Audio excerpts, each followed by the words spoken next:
उड़न खटोला जमीन पर उतरा और जैसे ही उसके द्वार खुले, उसमें से एक सजी संवरी परी बाहर निकली। उसके वस्त्र रेशमी थे, बालों में मोतियों की मालाएं झलक रही थीं। उसके चेहरे पर तेज और चाल में गरिमा थी। वो परियों की मुखिया थी। उसे देखते ही सारी परियां झुककर उसका अभिवादन करने लगीं और बड़े आदर भाव से उसे सिंहासन पर बैठा दिया। थोड़ी देर तक शाही खामोशी छाई रही। फिर मुखिया परी ने ताली बजाई। एक और परी धीरे से आगे बढ़कर उसके सामने खड़ी हो गई। मुखिया ने शांत स्वर में कहा, जाओ और उसे लेकर आओ जिसे बुलाने का आदेश है।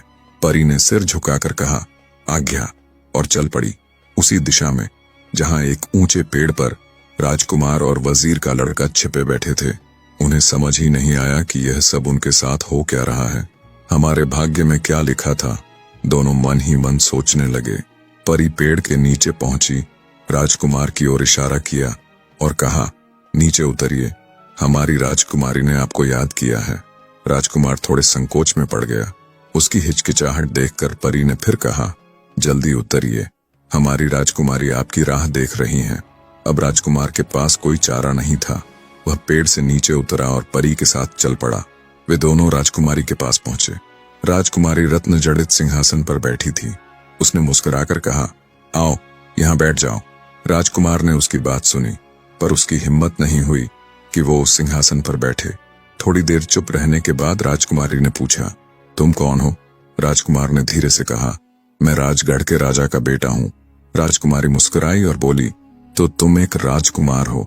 राजकुमार अब भी चुपचाप खड़ा रहा। राजकुमारी फिर बोली, यहां से कोसों दूर एक अलग दुनिया में मेरा राज्य है। मैं वहां की राजकुमारी हूं और कई दिनों से किसी ऐसे राजकुमार का इंतजार कर रही थी जो इस जगह तक पहुंचे। आज तुम आ गए। इतना कहकर राजकुमारी गहराई से उसकी आंखों में देखने लगी।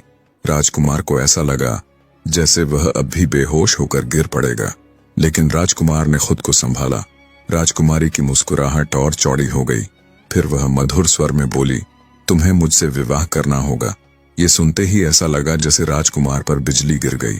उसने चौंक कर कहा, यह नहीं हो सकता। राजकुमारी का चेहरा थोड़ा गंभीर हुआ। उसने पूछा, क्यों? यह क्यों नहीं हो सकता? राजकुमार ने शांत भाव से उत्तर दिया, मैं रानी पद्मिनी की तलाश में निकला हूं। मैंने प्रतिज्ञा की है कि जब तक वह नहीं मिल जाती, मैं अपने महल का अन्न ग्रहण नहीं करूंगा। राजकुमारी ने बड़ी सरलता से कहा, ओह, तो बात यह है, मैं नहीं चाहती कि तुम अपनी प्रतिज्ञा तोड़ो। परियों की रानी ने राजकुमार को देखते हुए कहा, तुम पद्मिनी को ले तो आओगे, पर उससे पहले मेरी एक शर्त है। राजकुमार ने पूछा, आपकी शर्त क्या है? राजकुमारी बोली, जब तुम पद्मिनी को लेकर लौटो तो इस स्थान पर आओगे और फिर मेरे साथ विवाह कर अपने राज्य वापस जाओगे। राजकुमार ने विनम्रता से कहा, इसमें मुझे कोई आपत्ति नहीं है।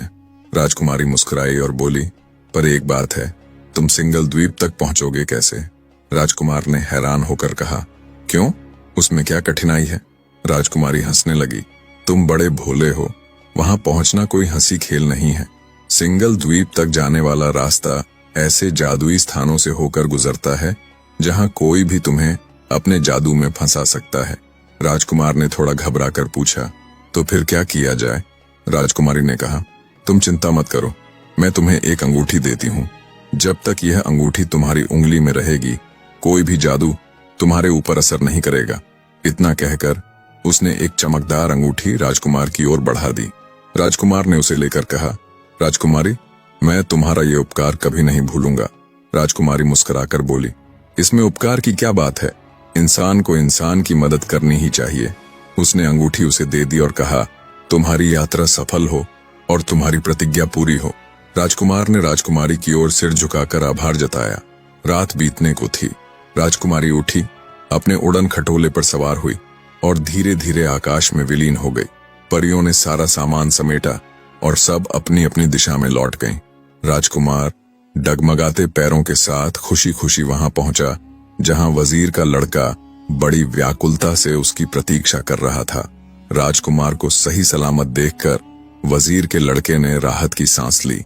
वह पेड़ से नीचे उतरा। राजकुमार ने सारी आपबीती सुनाई और कहा, देखो, कभी कभी बुराई में से भी भलाई निकल आती है। फिर दोनों ने अपने अपने घोड़े तैयार किए और वहां से आगे बढ़ चले। जैसे ही वे फाटक तक पहुंचे, वह अपने आप खुल गया। दोनों बाहर निकल गए। राजकुमार चलते हुए बोला, यह तो सिर्फ पहला पड़ाव था, आगे न जाने कितने पड़ाव और आएंगे। वजीर का लड़का गंभीर होकर बोला, यहां से तो हम सकुशल निकल आए, लेकिन आगे और ज्यादा सतर्क रहना होगा।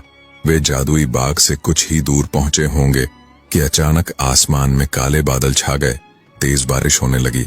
उन्हें एक घर दिखा, वहां जाकर वे रुक गए। दोनों रात भर जाग चुके थे। राजकुमार लेटते ही गहरी नींद में सो गया, पर वजीर का लड़का जागता रहा। वह बैठा ही था कि अचानक देखा, बराबर वाले कमरे से एक काला नाग निकल कर आ रहा है। असल में वही नाग उस घर का। पूरा वीडियो देखने के